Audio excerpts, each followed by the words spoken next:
I want to talk about why I chose to buy an FX30 with my own money and how it fits into my workflow. I hope this video may help you in deciding whether you want an FX30 also.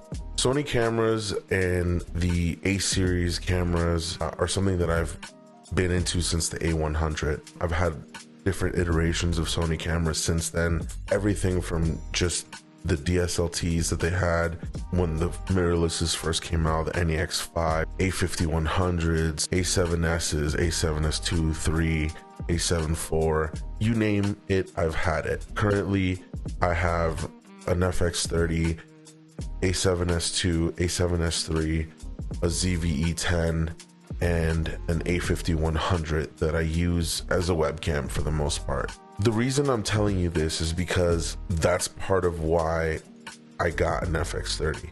For the better part of my career as a content creator, I've been using Sony mirrorless cameras and the E and EF mount lenses, and I've amassed a collection of lenses and cameras that are all interchangeable, and it's created kind of a whole ecosystem that I use that helps me create my content. A little bit of what I do. I'm a content creator. I don't like to label what I do because it's hard to label. I do a lot of what people would call industrial video. I do a lot of client work. I do some product photography.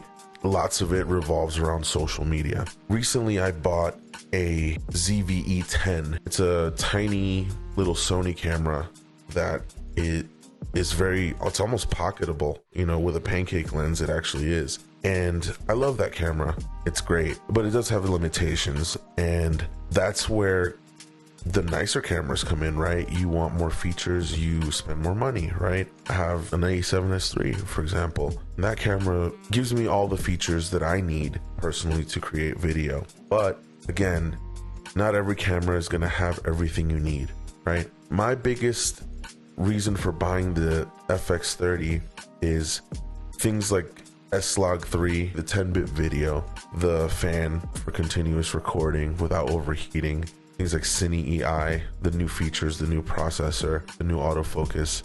I felt like I needed these things in order to make my workflow easier. But this is kind of a trick video because I wanted to talk about why people spend so much money on equipment and gear. And I want to tell you why I do it. The FX30 is not going to make you a better cinematographer. It's not going to make you a better content creator. Only you can do that. Your ability to storytell, your ability to create compelling images, that's something that is part of you, and it's something that you are going to nurture and grow. It's not something that buying a new camera is going to help you do, right?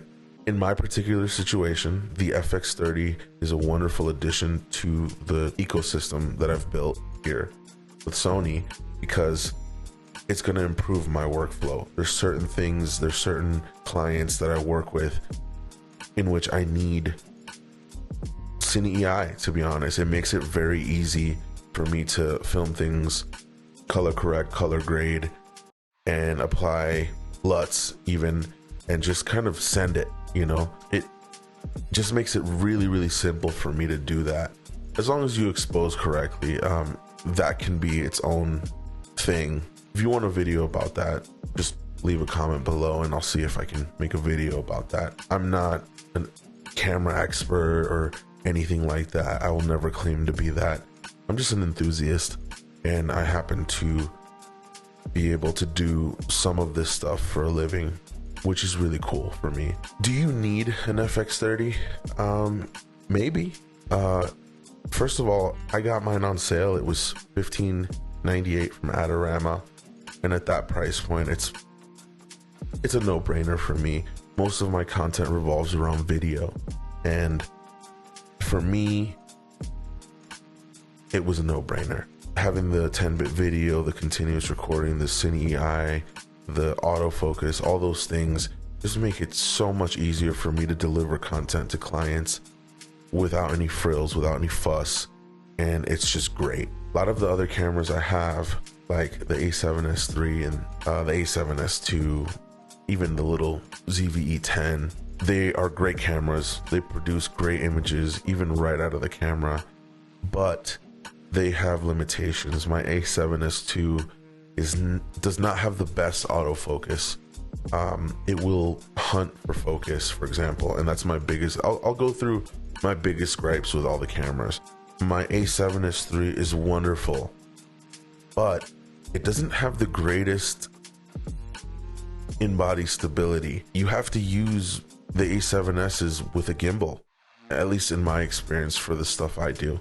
The ZV-E10 is wonderful. It has incredible stabilization. It's digital, it crops in, but it does a great job actually. And if you're steady-handed, you can make it work. You really can.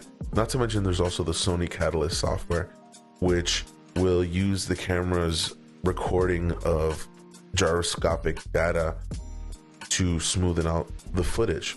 That's great. I love it. But the ZV-E10 can't record good log footage.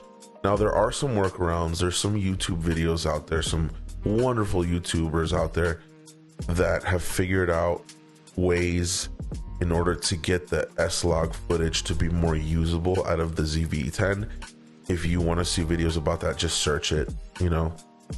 There are so many videos covering that. I'm not gonna get into that. There's definitely ways for you to get usable S-Log 3 footage out of the ZV-E10, but for me personally, I don't want to have to do those workarounds.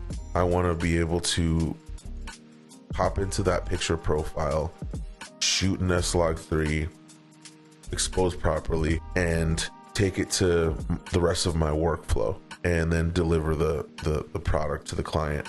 It just kind of makes my life easier. Now, if I was not doing client work, would I have an FX30? Maybe. It was on sale and it was a great deal, and I love cameras. I'm a camera enthusiast. But would I need it? Say I was starting a YouTube channel from scratch, which kind of this one is. This is an old YouTube channel, but I haven't done anything with it. I have other YouTube channels that I've focused a lot more on. If I'm starting from scratch, do I jump at a FX30 or a A7 IV or a A7S III or something like that? I don't think so. Again, if I can afford it, being that I'm a camera enthusiast, maybe, but really, if I'm really thinking about it, something like the ZV-E10 is fine. I can get such great images out of this camera. It's incredible. This sensor is just, I can't even describe it to you. It's almost like you have to see it for yourself. It's pretty incredible. There's plenty of footage out there. There's plenty of YouTube videos showcasing what the ZV-E10 can do. And I'm sure you've seen it. I'm sure you've all seen it. If you're watching this video and you're interested in what I have to say about the FX30, I'm sure you've been around the Sony ecosystem and you've searched different videos for different Sony cameras. The Sony ZV-E10 can give you incredible images, and you don't really need the FX30. It's just one of those things where, like in my situation, it just kind of made sense to grab one. This video is kind of, like I said earlier, it's kind of a trick because I started the video by saying that I wanted to talk about why I chose to spend my money on an FX30. But really, this video is more to show you that you don't need an FX30 to create YouTube content. You don't need an FX30 to be a good content creator. You could do it on your phone. You could do it on an old camera. You can do it on a cheap camera. You can do it on an old DSLR. You can do it on a ZV-E10. You can do it on the ZV-1, you know, a point and shoot, you know, all kinds of stuff. It doesn't matter. It really doesn't. What matters is your ability to storytell and your ability to just create things that people want to look at and consume, frankly. It's all up to you. Guess what camera I'm using to record this video? I'll give you a couple seconds. Put it down in the comments. Guess what camera do you think this is that I'm using to record this video? The footage looks okay. It's perfectly usable for a YouTube video. right? It's perfectly usable for a talking head situation, right? What camera am I using? Well, what you're looking at is actually a Sony FX30. It's a 1080p camera. It doesn't have S-Log3 footage. It has very rudimentary video features. It's an okay camera as far as like for photography, and it's an okay camera as far as video features and video capabilities. I'm using a very cheap lens. I believe the brand is Mikey. Yep. And it is, I believe, the 25mm. It's a manual one. So is this image incredible? Is it gonna blow someone's minds? Is YouTube gonna ring me up and say, hey, we want you and your A5100 to shoot a Hollywood blockbuster for us? Absolutely not. It's not gonna happen. But is it good enough for YouTube? I think so. I'm not really gonna do much with this footage. I'm just gonna record it into the camera. It's the pixel profile actually is just in portrait. I'm gonna white balance. I've white balanced a little bit in camera. It's not awesome with white balance. I'm gonna try and do a little bit in post. I'll color grade a little, color correct a little. Maybe I'll apply a little LUT or something, but it's gonna look okay. I know that, and it's certainly gonna be fine for a YouTube video. So really, guys and girls, that's really my point, is that you don't really need much to get started. You don't need much to create content. So my final word to you is just get out there and make something. You don't need a lot. You really just don't. If you like this video, like, comment, subscribe if you want. I'm starting this channel. Well, I mean, this channel's old now, but I'm going to start to update this channel with more content. If you guys want to see camera content, or if you want to talk about gear, or if you want to talk about filmmaking in general or photography or anything like that, let me know what you guys want to hear about in the comments. If you like the video, give me a like. If you disliked it, give me a thumbs down. That's okay. And just let me know what your thoughts are. What kind of camera are you using? Are you on an old camera? Are you thinking about buying a FX30 or a ZV-E10 or, you know, an A7 IV or something like that? Are you thinking about the new A6700? That camera looks insane. I probably would have bought that one if it weren't for the overheating issues, because personally, like I said, I'd like to have something with just a built-in fan. That's just my preference. I know that Ulanzi makes a fan for that camera, and it can be just fine for any kind of content. But yeah, let me know your thoughts, and yeah, get out there and go make something. I'll see you next time.